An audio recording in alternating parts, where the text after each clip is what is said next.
उधार तो कभी ना कभी सबने लिया होगा, और अगर नहीं भी लिया तो उधार के बारे में भला कौन नहीं जानता। पर अगर मैं आपको आज बताऊं कि दुनिया भर के ऊपर कितना उधार है, तो शायद आप इसके बारे में नहीं जानते होंगे। नमस्कार, मेरा नाम शरद कोहली है। मैं एक इकोनॉमिस्ट और फाइनेंस एक्सपर्ट हूं। आप देख रहे हैं मेरा चैनल, जहां आपको आर्थिक तौर पर जो भी दुनिया भर में डेवलपमेंट होती है उसके बारे में बताया जाता है, उसको खोलकर उसको आसान भाषा में बताया जाता है। जी हाँ, दुनिया भर की जीडीपी 113 ट्रिलियन डॉलर की है। 1 ट्रिलियन डॉलर, जो लोग नहीं जानते उनके लिए बता दूं, 88-89 लाख करोड़ रुपए का होता है। जी हाँ, 1 ट्रिलियन डॉलर 88-89 लाख करोड़ का, इसको आप 113 से गुणा कर लीजिए, ये जीडीपी है। चलिए, बात तो उधार की हो रही थी। उधार इस वक्त, आप मानेंगे नहीं, 267 ट्रिलियन डॉलर का उधार दुनिया के ऊपर चढ़ चुका है। एक आंकड़ा तो ये भी कहता है ये 300 ट्रिलियन डॉलर को भी पार कर चुका है। शायद आप जीरो लगाते लगाते थक जाएंगे, क्योंकि 1 ट्रिलियन डॉलर 88-89 लाख करोड़ रुपए का होता है। अब ये नंबर क्यों काम का है? क्योंकि ये दुनिया भर में एक बहुत बड़ा बबल आर्थिक डेट का, यानी कि उधार का, बनता हुआ दिख रहा है।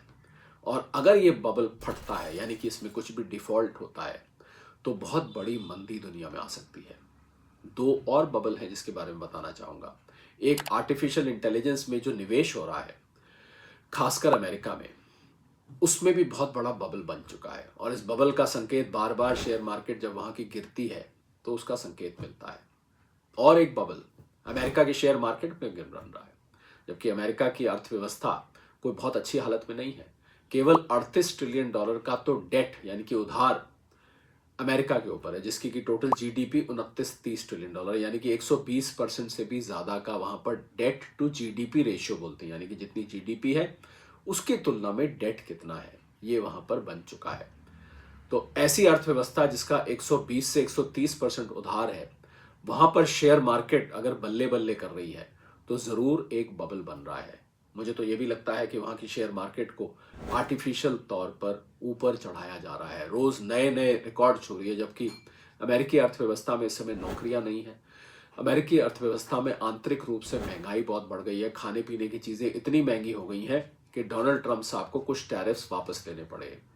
बनाना, केले के ऊपर, कॉफी के ऊपर, बीफ के ऊपर, कुछ चीजें ऐसी हैं जिसपे डोनाल्ड ट्रंप साहब ने टैरिफ की पलटी मारी है। उन्होंने कहा अब इस पे टैरिफ हम नहीं लगाएंगे, क्योंकि अमेरिकी जनता में हाहाकार मच रहा था इनकी महंगाई की वजह से। तो ये रहा दूसरा बबल, बल्कि तीसरा बबल।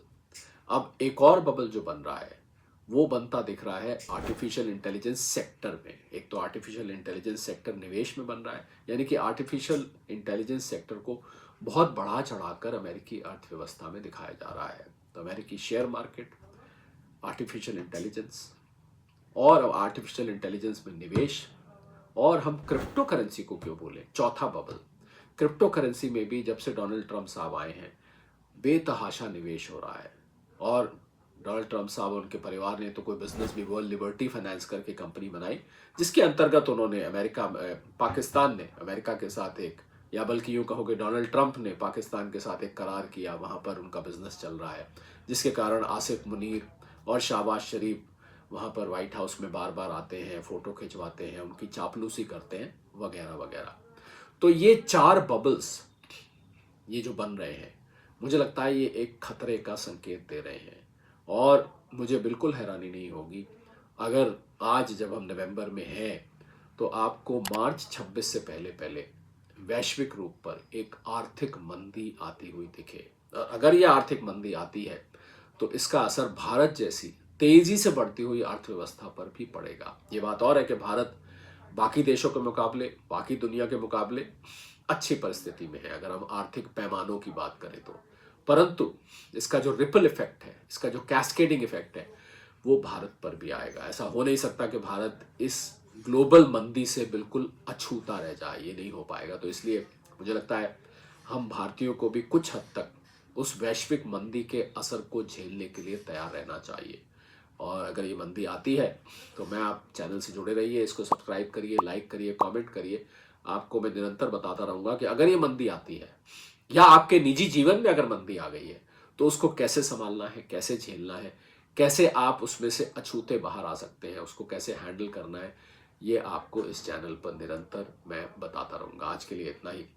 अगली बार जब तक हम मिलते हैं तब तक के लिए नमस्कार।